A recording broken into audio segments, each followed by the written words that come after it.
नाज़रीन आदाब, आप देख रहे हैं 9 PM खबरनामा। मैं हूं आपके साथ अबू हुरैरा। सबसे पहले सुर्खियों पर एक नजर। जेएनयू तनाज़ा मामला, JNU SU leader Kanhaiya Kumar Delhi high court से राहत, 6 महीने की उबूरी जमानत। अदालत के फैसले का करते हैं एहतराम, कन्हैया की जमानत पर मरकजी वजीर दाखिला राजनाथ सिंह का बयान।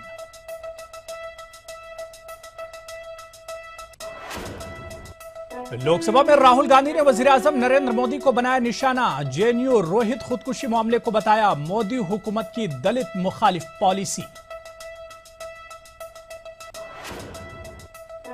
कालेधन पर मोदी हुकूमत पर राहुल का निशाना, कहा कालेधन को सफेद करने के लिए मोदी हुकूमत लाई है fair and lovely scheme.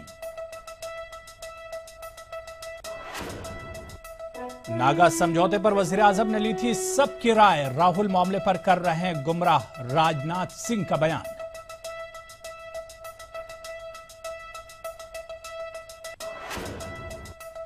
Lok Sabha में राहुल के खिताब पर नहीं दी जाएगी तवज्जो, राहुल खुद बदनवानी मामले में जमानत पर, बीजेपी का बयान।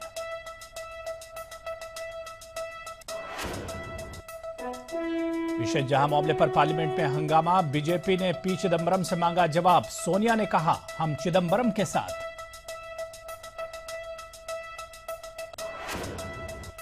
और इंडोनेशिया के मशरकी जजीरे सुमात्रा में 7.9 मैग्नीट्यूड का जलजले का झटका, जुनूब मगरिब पेडांग जलजले का मरकज, जलजले के बाद सुनामी वार्निंग जारी।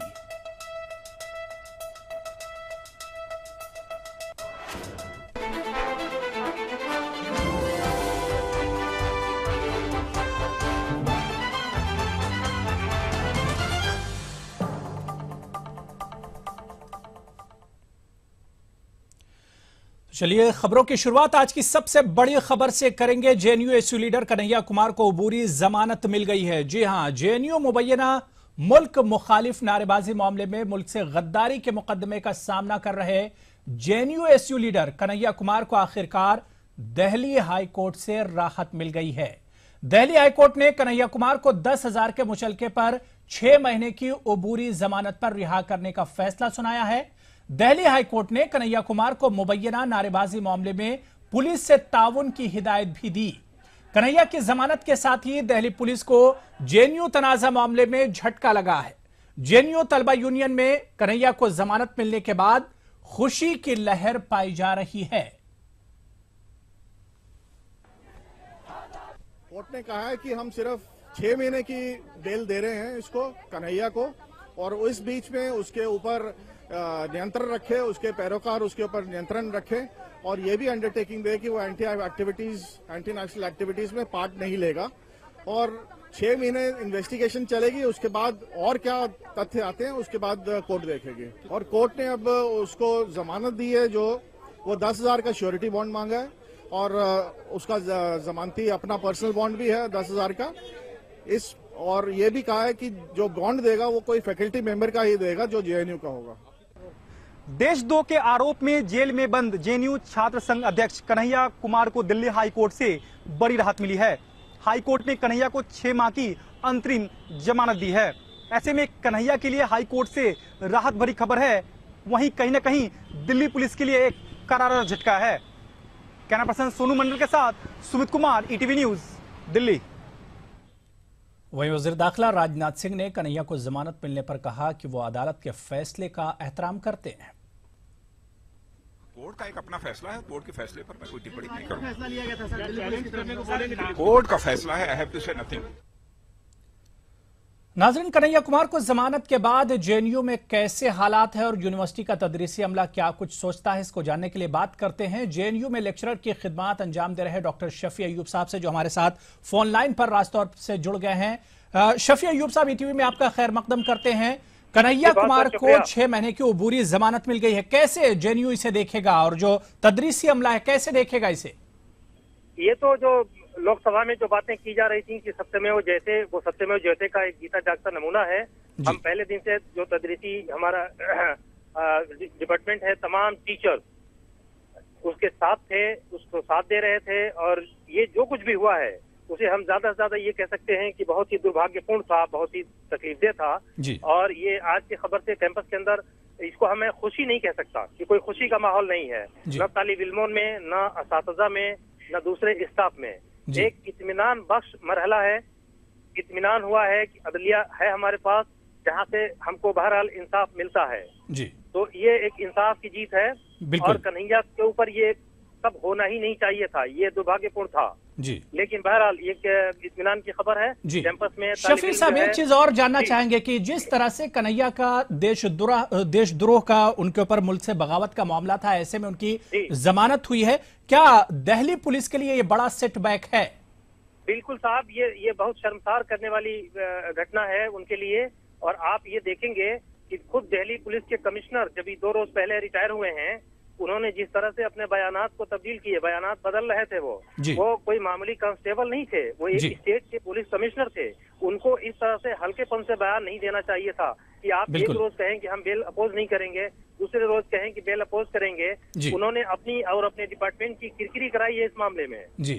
तो ये बिल्कुल पुलिस के लिए झटका है, बिल्कुल झटका है। बिल्कुल, ये हम पहले से जानते थे कि इस केस में कुछ नहीं है। कन्हैया के ऊपर जो भी इल्जाम लगाए गए हैं वो गलत हैं, बेबुनियाद हैं और वो कोर्ट से बाइज्जत बरी होगा। बिल्कुल शफी अय्यूब साहब, बहुत बहुत शुक्रिया इस पूरे इशू पर हमारे साथ बातचीत करने के लिए, कीमती वक्त देने के लिए। तो इंसाफ की जीत है और दिल्ली पुलिस के लिए बड़ा झटका, इसे बता रहे हैं शफी अय्यूब साहब, जो कि लेक्चरर हैं जेएनयू में। आगे बढ़ेंगे और अब बात राहुल गांधी के तेवर की करेंगे। लोकसभा में आज बारी राहुल गांधी की थी और वो बोले, बहुत बोले। राहुल गांधी के पूरे खिताब का मरकज मौजूदा सियासी उथल पुथल के मुहर्रिकात, जेएनयू तनाजा और रोहित खुदकुशी मामले पर हुकूमत का तर्ज अमल रहा। इसके अलावा मोदी हुकूमत की पाकिस्तान से मुतालिक खारजा पॉलिसी पर राहुल गांधी ने पीएम मोदी को आड़े हाथों लिया। पूरी रिपोर्ट देखिए। राहुल गांधी का पीएम मोदी पर निशाना। लोकसभा में राहुल ने उठाई आवाज। रोहित खुदकुशी, जेएनयू पर राहुल के सवाल। पार्लियामेंट के बजट इजलास में पहले रोज से ही जेएनयू तनाजा और रोहित खुदकुशी मामले पर हुकूमत और अपोजिशन में गर्मा गर्म बहस जारी है। ऐसे में कांग्रेस के नायब सदर राहुल गांधी के खिताब का सबको इंतजार था और जब राहुल गांधी बोले तो रुके नहीं। राहुल गांधी ने वजीर आजम मोदी से रोहित खुदकुशी मामले में कई सवाल पूछे। राहुल ने कहा कि रोहित ने कई सवालात किए थे, लेकिन हुकूमत ने उसे खुदकुशी जैसे इंतहाई इक़दाम के लिए मजबूर कर दिया।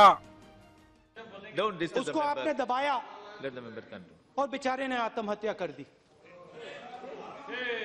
बात यहाँ आपके मंत्री कहते हैं कि भाई वो दलित था, नहीं था। सवाल ये नहीं है, सवाल ये है कि हिंदुस्तान के एक युवा की जिंदगी को ऐसे खत्म क्यों किया गया। सवाल यही है।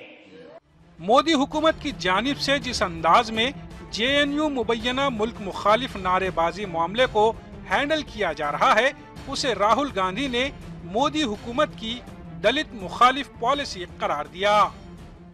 जेएनयू क्या है? जेएनयू क्या है? 60% स्टूडेंट जेएनयू के दलित, ओबीसी, पिछड़ा, माइनॉरिटी वर्ग से आते हैं। 40% स्टूडेंट्स, 40% जेएनयू के स्टूडेंट्स के माता पिता की आमदनी 6,000 रुपए महीने से कम है। आप जेएनयू और रोहित वेमुला के पीछे क्यों पड़े हैं, मैं आपको बताना चाहता हूं। क्योंकि वो गरीब है, क्योंकि वो कमजोर है, क्योंकि वो दलित है, क्योंकि वो आदिवासी है। और आप चाहते हो कि हिंदुस्तान में गरीब वर्ग, आदिवासी वर्ग आगे ना बढ़े, पीछे का पीछे रहे, पीछे का पीछे रहे, और हम ये नहीं होने देंगे। काले धन पर भी राहुल ने मोदी हुकूमत को आड़े हाथों लिया। अरुण जेटली ने यहाँ खुले हाउस में कहा कि भैया मोदी जी की फेयर एंड लवली योजना आई है। अरे बोलने दो भाई, बोलने दो। मोदी जी की फेयर एंड लवली योजना आई है, काले पैसे को आप गोरा कर सकते हो। 2014 में मोदी जी ने भाषण दिया था, मैं काले धन को खत्म कर दूंगा। मैं काले धन की लड़ाई जीतूंगा। जिसने भी काला धन कमाया है उसको मैं जेल के अंदर डालूंगा। फेयर एंड लवली योजना में भैया किसी को जेल नहीं मिलेगी, कोई अरेस्ट नहीं होगा, किसी से पूछा नहीं जाएगा। अरुण जेटली जी के पास जाइए, टैक्स दीजिए और अपने पैसे को सफेद कर दीजिए। पाकिस्तान से मुताल्लिक मोदी हुकूमत की खारजा पॉलिसी भी राहुल के निशाने पर रही। Prime minister single handedly destroyed 6 years of our work. In one move, he personally led Pakistan out of the little cage into which we had put them. He gifted them a status equal to our own. Rahul Gandhi ने लोकसभा में कहा कि मुल्क वजीर आजम से जवाब मांग रहा है। उन्होंने मजीद कहा कि वजीर आजम मुल्क नहीं है और मुल्क वजीर आजम नहीं। Bureau report, ETV news. तो उधर बीजेपी ने राहुल गांधी पर पलटवार करते हुए काले धन और बदनवानी पर उनसे सवालात पूछ डाले। Rahul Gandhi part time non serious politician है और उनकी बातों को बहुत गंभीरता से नहीं लेना चाहिए, क्योंकि वो झूठ बोलते हैं। आज के उनके भाषण में एक्टिंग तो थी लेकिन कंटेंट नहीं था। झूठ की ऐसी लंबी सूची थी उनकी कि आप उसको पचा नहीं पा सकते। और वही राहुल गांधी है जो भ्रष्टाचार के मामले में 50,000 के मुचलके पर बेल पर चल रहे हैं। काले धन की बात करते हैं, लेकिन इन्हीं की जो विदेश राज्य मंत्री थी उनके स्विस बैंक में खाते की बात आई है। इन्हीं के पूर्व मुख्यमंत्री महाराष्ट्र के, उनके परिवार के वहां खाते की बातचीत सामने आई है। तो कांग्रेस के कई सांसद हैं जिनके खाते की बात सामने आई है। दूसरी ओर नागा समझौते पर राहुल गांधी की जानिब से उठाए गए सवालात की वजीर दाखिला राजनाथ सिंह ने सख्ती से मजम्मत की है। राजनाथ सिंह ने कहा कि नागा समझौते पर पीएम मोदी ने सबकी राय ली थी और राहुल गांधी इस मामले में सबको गुमराह कर रहे हैं। हुआ है वह उस संबंध में जो भी जानकारी प्रधानमंत्री जी को देनी चाहिए, बराबर मैं प्रधानमंत्री जी से मैं कंसल्ट करता रहा हूं। और इसमें राहुल गांधी ने जो कुछ भी कहा है वह पूरी तरह से बेसलेस है और मैं उसे कंडम करता हूं। हाउस को इस तरीके से मिसलीड नहीं करना चाहिए। तो चलिए यहां पर छोटा सा ब्रेक लेंगे। ब्रेक के उस पार जब लौटेंगे तो इशरत जहां मामले पर जारी सियासत पर बात करेंगे। छोटे से ब्रेक लेंगे।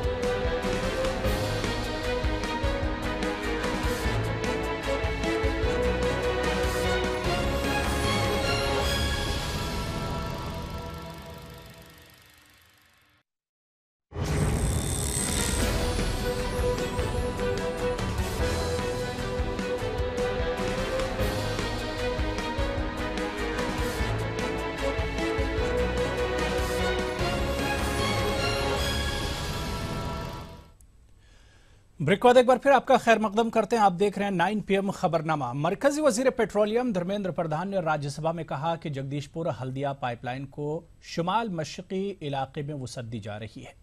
उन्होंने कहा कि बिहार के 9 अजला को भी इस प्रोजेक्ट में शामिल किया गया है। उन्होंने मजीद कहा कि LPG को शुमाल मशरकी इलाकों में बड़े पैमाने पर वसअत दिए जाने से मुतालिक तवज्जो मरकूज की गई है। पूर्वी भारत में गैस ग्रिड बढ़े उसकी स्पेसिफिक फोकस योजना शुरू किया है। जगदीशपुर से हल्दिया ये जो पाइपलाइन ट्रंक पाइपलाइन लगने वाला है, इसकी 2-3 औद्योगिक घराने के साथ, औद्योगिक इकाई के साथ जोड़ के उसको देखा गया है। बहुत दिनों से बंद पड़ा गोरखपुर खाद कारखाना, बरौनी खाद कारखाना, सिंदरी खाद कारखाना और दुर्गापुर खाद कारखाना, ये 4 खाद कारखाना अगर उसकी बेसिक कंज्यूमर होते हैं ये पाइपलाइन लगेगी। हम चारों खाद कारखाना की रिवाइवल मिनिस्ट्री ऑफ फर्टिलाइजर और खुद पीएमओ उसको मॉनिटरिंग कर रहा है। उसकी योजना हमने पूरा विस्तार से बनाई है, टेंडर वगैरह कर लिया है। जब मेजर इकाई के लिए, औद्योगिक इकाई के लिए ट्रंक पाइपलाइन लग जाएगी, साथ ही साथ निकट के जो समीपवर्ती इलाका में जो शहरें हैं, पटना हो, गया हो, औरंगाबाद हो, ये सारा इलाका में, नवादा हो, बेगूसराय हो या गया हो, ये सारा इलाका में बिहार में अपने आप में पाइपलाइन जुड़ जाएगी। उसकी भी तैयारी अध्यक्ष जी हमने शुरू कर दिया है। चलिए आगे बढ़ेंगे और अब बात करेंगे इशरत जहां मामले पर तेज हुई सियासत की।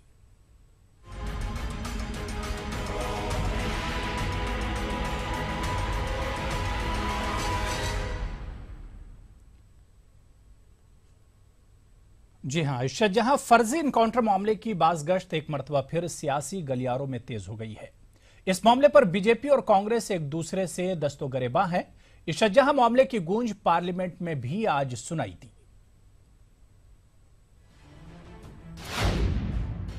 इशरत जहां फर्जी एनकाउंटर मामला।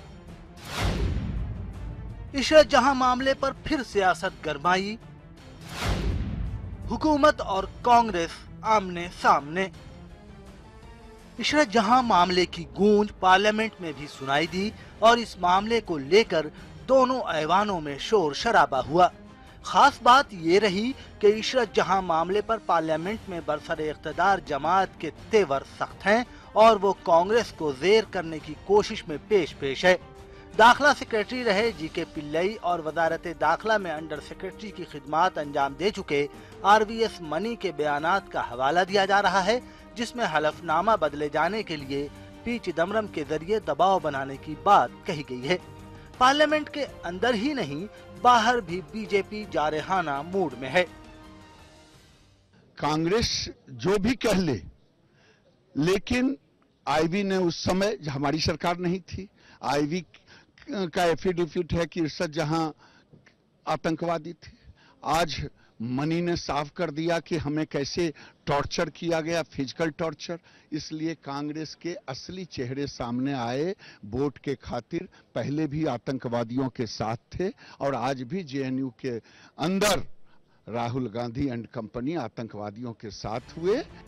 दूसरी जानिब पी चिदम्बरम की हिमायत में कांग्रेस सदर सोनिया गांधी आगे आई हैं। कांग्रेस पार्टी का कहना है कि इशरत का मामला उठाकर बीजेपी असल मामले से पहलूतही करना चाहती है। भारतीय जनता पार्टी गुजरात के भूमि घोटालों और रोहित वेमुला और दलित विरोधी मानसिकता से ध्यान भटकाने के लिए इशरत जहां मामले को खड़ा करने की एक नाकाम कोशिश कर रही है। इशरत जहां फर्जी एनकाउंटर मामले पर हुकूमत और अपोजिशन खा कुछ भी कहें, लेकिन ये हकीकत है कि ये मामला सियासत का ऐसा अखाड़ा बन गया है जहां कोई भी पहलवान अपना दाव आजमाने से पीछे नहीं रहना चाहता। Bureau report, ETV news. और अब आइए नाज़रीन देखते हैं कि मुख्तलिफ सियासी जमातों का इस मामले पर क्या कुछ कहना है। We have been coming across these details which are in the public domain. My question is, Mr. Pillai and the other bureaucrat, if they were under political pressure, there was political interference at that point of time. Now, are they under political pressure? Is there any political interference now? They are making these statements now. What were they doing all these years, all this time? They must explain. देखिए, गड़े मुर्दे उखाड़ने की exercise है। जब भी सरकारों की अदला बदली होती है, नेताओं का और अफसरों का पलायन शुरू हो जाता है। जीके पिल्ले हर उस चीज के लिए जिम्मेदार हैं जिसके लिए श्री चिदम्बरम जिम्मेदार हैं। श्री पिल्लई अपना राजनीतिक पुनर्वास तलाश कर रहे हैं। सरकार में जो शीर्ष पदों पर लोग बैठे हैं उन पे दबाव बना रहे हैं कि अगर ट्रायल आगे चली, अगर अदालती कार्रवाई आगे चली तो फिर हम अकेले ही नहीं नीचे जाएंगे, हम सबको सनम लेके जाएंगे। हम अकेले नहीं डूबेंगे, सबको साथ लेके डूबेंगे। माने एकदम क्रूड पॉलिटिक्स है, चीप पॉलिटिक्स है, डर्टी पॉलिटिक्स है। आप मजा लीजिए तिरछी नजर का और मुझे दीजिए इजाजत, लेकिन उससे पहले हम आपको याद दिला दें कि आप हमारी वेबसाइट urdu.pradesh18.com पर मजीद खबरें तफसील से देख सकते हैं। आदाब।